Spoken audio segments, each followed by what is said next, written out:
what I told you at the beginning, why I was so active, was all because I had been in the service, and we in our in our veterans group have helped so many people that were in the service or the troops that are in the service.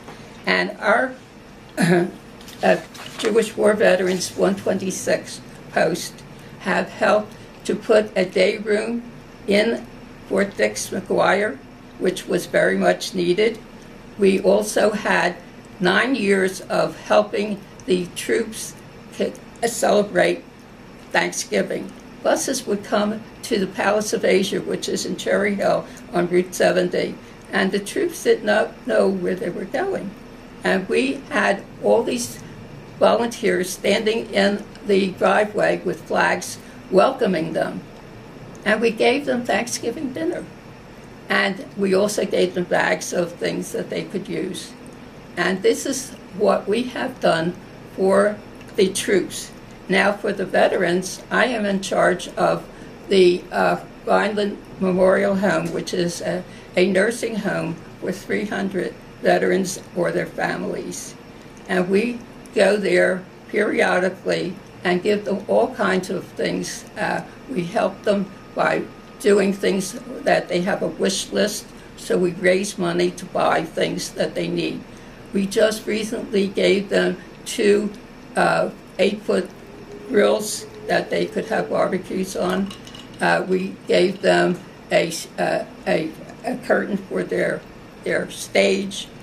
We have gone there and taken them to the River Shark games. The River Shark games are the baseball games in Camden, and we sit beside them and we help them with whatever they need. If they have to go to the restroom or they have to buy something to eat, we're there for them.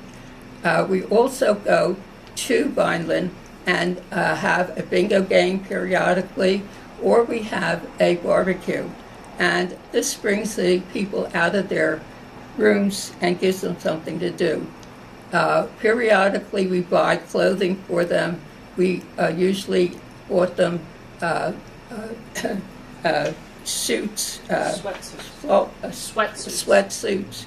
And my job this year, because I am now chairman of Women in the Military for all of New Jersey, so I think of women, how important it is for them to be recognized.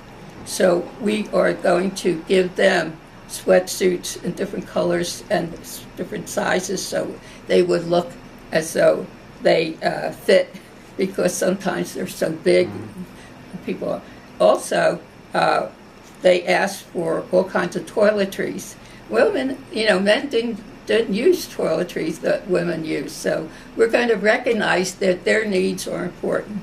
Now, just this past week, 5 men and I went down to Washington to the World War II Memorial to protest the government closure. And believe it or not, there were people from all over United States veterans that say, we need the government to recognize that we have needs. They had pensions that were not paid. They had hospital costs that were not covered. They had children of the Army or even of the troops that were not getting their monies, so they didn't have money to live on. Many of the families are not working because jobs are hard to get, and they work near in fact, we have people living here in my building where I live that are military, and I see them all the time. The children and the mothers really need help with food, clothing, and shelter too, because some of them are losing their homes because they can't pay for their mortgage. So these are the things that we're concerned about. Now, there's another thing, that women as well as men, veterans, are street people. And we go to the stand down at the armory and help with these people that are street people. You know what street people is? They don't have any family connection. They don't have any place to sleep. they don't have any place to eat. So we help with the food and the clothing, but we also help them fill out forms, because a lot of them are not able to fill out forms that they need for the VA. And believe it or not, we have a lot of people who are suicidal, and that we recognize this. When you call the VA, do you know they have a suicide hotline that you could call? Well, they do. They do. And I have a daughter who works at Dover Hospital in Delaware, and right across the street from them is the Dover Air Force Base.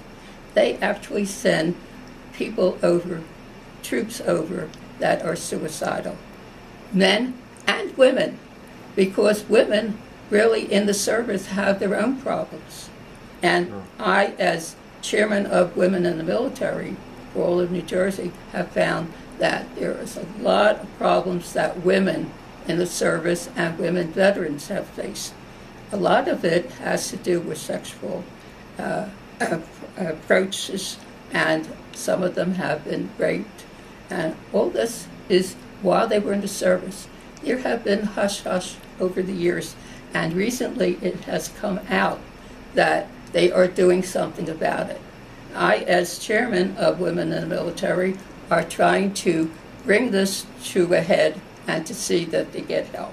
Also, I go around talking to groups and telling them about the history of women in the military, and also to tell them that the need for women in the military is so strong. So all I can do is celebrate my 90th birthday with the idea that I'm doing a good job. And I hope that there are people around that will be assisting us in any way that they can. We need volunteers. It sounds like you're doing a great job.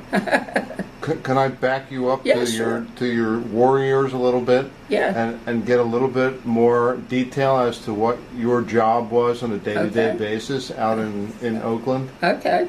All right.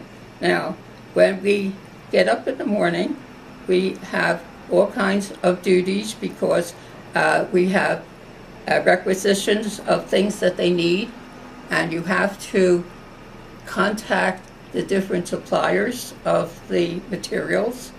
And we also have to look at the different warehouses and see what we have and what we don't have. And these are very important. And as far as the size of the packages, whether they need a truck to take it to the ships, or do they have to take it with an airplane that will come onto the water and supply them. We also have to look at their medical needs.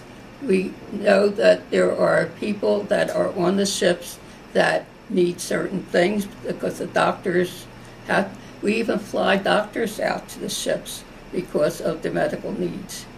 My husband happened to be on a cruiser, and he was on this cruiser that went where the Hornet was hit by a kamikaze pilot, and they took the people that were left off the ships and helped them.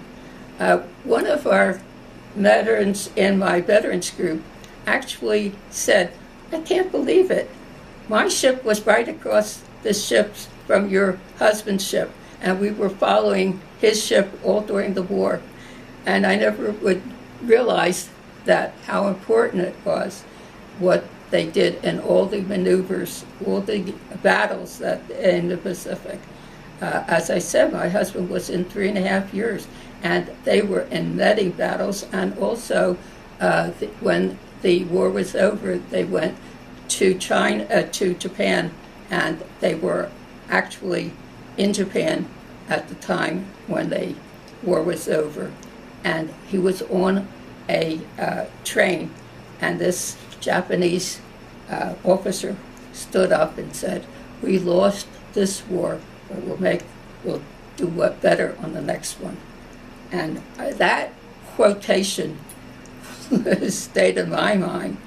And when we were asked just last week about what bothered you about being an older person, what gives you a lot of concern? And I said, my husband and I went through World War II. We have been in many, many wars since then. And my problem is, my grandchildren and great-grandchildren, are they going to still be living in a war area, or are they going to have some peace? And that's my answer to this question. I worry, will there still be wars that we will be in the future? Why can't we have peace in this world?